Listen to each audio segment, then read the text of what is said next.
नमस्कार, मैं हूं विशाल। एक बार फिर से आपका स्वागत है। आरएसएस यानी राष्ट्रीय स्वयंसेवक संघ, जिसे आप में से कई लोग रसूल सेवा संघ भी बोलने लगे हैं, वो गुजरात में एक प्रदर्शनी कर रहा है जिसमें 200 लोगों का लिस्ट जारी हुआ है।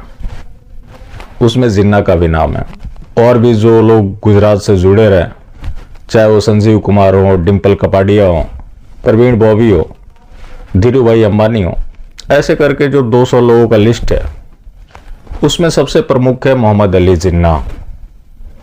चुनाव में अक्सर आप जिन्नावादी, राष्ट्रवादी, इस तरह की चर्चाएं सुना करते हैं। अब हम इनके ऊपर चर्चा करें तो उससे पहले बता दें कि ये खबर है, हम कोई मनगढ़ंत बातें नहीं करते। मास्टर स्ट्रोकवादियों को इस बात से समस्या होती है कि इन बातों को करने से क्या फायदा।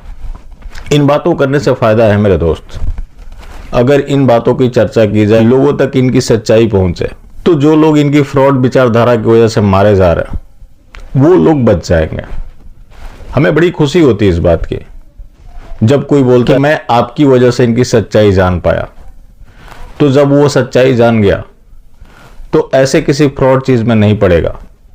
केरल में देखे, बंगाल में देखे और जो तमाम जगह है, ज्यादातर आरएसएस के कार्यकर्ता ही मारे जाते हैं। वो आरएसएस में आखिर क्यों जाते होंगे कि हम एक हिंदूवादी संगठन में जा रहे हैं, लेकिन ये एक आसमानी संगठन है जिसके बारे में मैं लगातार आपसे बात करता आया हूं। मौलाना मदनी, जो कि दारुल उलूम देवबंद का प्रधानाचार्य है, जमीयत उलमाए हिंद का प्रमुख है, उसके मोहन भागवत से अच्छे संबंध। मौलाना कलीम सिद्दीकी, जो धर्मांतरण रैकेट में पकड़ा गया। मास्टर स्ट्रोकवादियों ने यह बताना शुरू कर दिया था कि वो तो मोहन भागवत की वजह से गिरफ्तार हुआ। ये इतने नीच, गलीच और मक्कार हैं कि किसी भी चीज में मास्टर स्ट्रोक जोड़ देंगे। अगर मोहन भागवत की वजह से गिरफ्तार होता तो उसे पहले हो जाना चाहिए था, लेकिन मास्टर स्ट्रोकवादी बताने लगे कि वो उनसे मिलने गया, उन्होंने खबर दे दी। मतलब मोहन भागवत सरकार चला रहे हैं, पीछे से बेशक चला रहे हो, लेकिन मोहन भागवत का उसमें कोई रोल नहीं था। लेकिन इन लोगों ने बताया कि वो मोहन भागवत की वजह से गिरफ्तार हुआ। ये मोहन भागवत जो लोग धर्म संसद में शामिल होते हैं उनको हिंदू मानने से इनकार कर देते हैं। लेकिन इन्हीं का संगठन, जिसमें ये खुद भी शरीक होंगे, जेपी नड्डा भी जा रहे हैं, जिन्ना को देशभक्त का इसके साथ ही जोड़ा है कि वो बंटवारे का कारण था। आपको 2005 याद है जब आडवाणी जी ने जिन्ना के मजार पे चादर चढ़ाया, मात्र सेकुलर कहा था, आरएसएस के दबाव में उन्हें अध्यक्ष पद छोड़ना पड़ा था। लेकिन वही आरएसएस आज जिन्ना को देशभक्त बता रहा है। ये लोग अलीगढ़ में नौटंकी करते हैं, एचआरडी मिनिस्ट्री चाहे तो एक नोटिफिकेशन जारी कर दे, एएमयू से जिन्ना की तस्वीर हट जाएगी।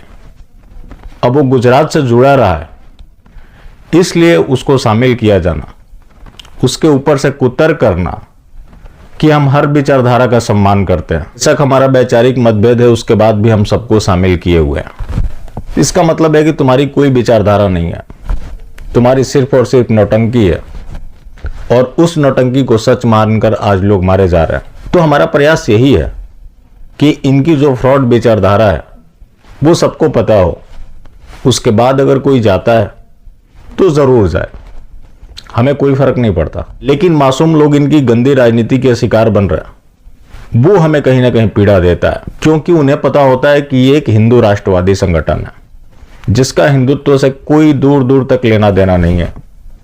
मैं फिर से रिपीट कर देता हूं, ये एक छिपा हुआ आसमानी संगठन है।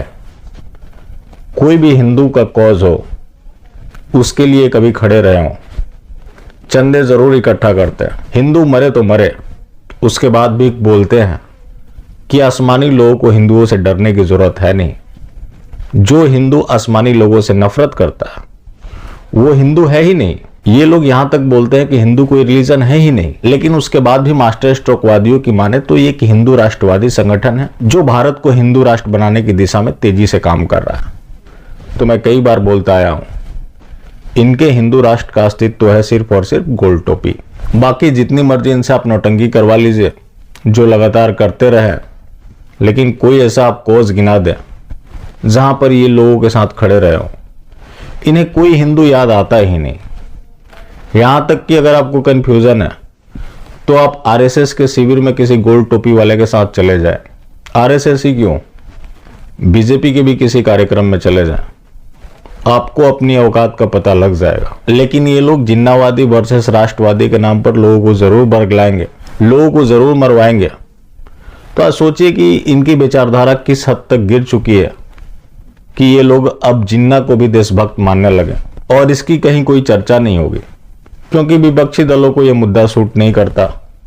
जो सरकारी यूट्यूबर्स हैं उनकी मजबूरी है कि वो अपने आका के खिलाफ कैसे बोले। मेरे जैसे लोग अगर इस सच्चाई को बताते हैं तो मैं पता नहीं कहां कहां से जोड़ा जाता है। हर जगह से जोड़ दो, अच्छी बात है, लेकिन मास्टर स्ट्रोक से कभी मत जोड़ना, ना हम कभी जुड़ना चाहते हैं, क्योंकि इनसे नीच और गलीच कोई हो ही नहीं सकता। बाकी जिंदा रहें तो फिर मिलेंगे, और मिलते रहेंगे तो जिंदा रहेंगे। मिलना जुलना जारी रखें, लेकिन हाँ, मास्टर स्ट्रोक वादी बिल्कुल भी ना हो।